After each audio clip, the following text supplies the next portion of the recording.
Yan. Iniwan na ako ng dalawa. Kailangan ko tumakbo. Asan kayo? Ando na Kuya Pips. Saan tayo pupunta? Lalabas tayo. Kaya doon tayo sa kabilang uwi na daan. Kabilang uwi na daan.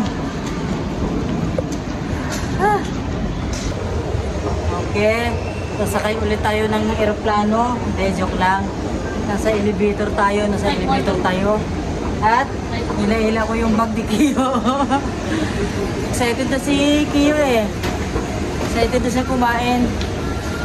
Okay, malapit na tayo dun. Sandali lamang, kaya ako yung naghihila pa ng bag. Okay, andito na kami. Hindi kayong tao.